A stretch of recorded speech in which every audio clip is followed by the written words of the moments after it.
What's up everyone, it's Leo, back with another investing video and real estate. So in this video, we're going to be talking about reinvesting mistakes that you're going to regret. And throughout this video, I am going to give you my opinion and also what I'm doing right now to weather this recession that's happening. So let's get into it.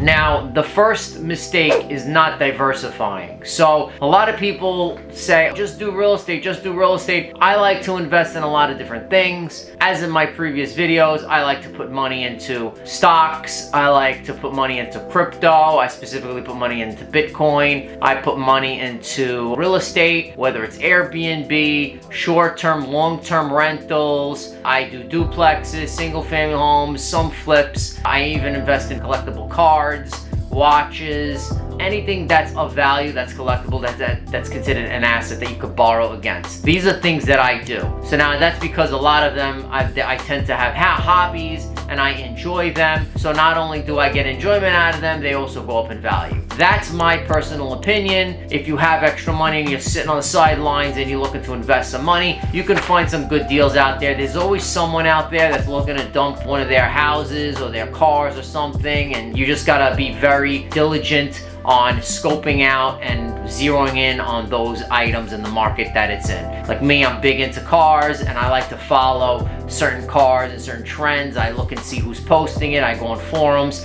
and then when they come up as a deal and someone wants to get rid of it, maybe he lost their job or whatever the case is, then I'm able to go in for the kill and get a phenomenal deal on that car that I tend to want to invest in. So that's number one. So number two is trying to time any type of market. So trying to time a market is like the real estate market. I hear everyone saying, but I'm gonna wait for it to go down. I mean, I know people waiting 10 years. It's just not gonna, you can't be like that. You gotta try to find the best deal you can and make sure that the numbers make sense. So when you're looking for a house or a rental property, and let's say it's a duplex, and by the time you figure out how much your mortgage is going to cost and how much the rent is going to bring you, if it's cash flowing, let's say $1,000 a month, I go for $1,000 generally after expenses on a duplex here in New Jersey after I pay mortgages. If I'm making $1,000 a month on a duplex, that's great. That's a good telltale sign. I make it very simple. I don't mess around with cap rates, none of that stuff. I try to get $1,000 a month on a duplex after I pay mortgages.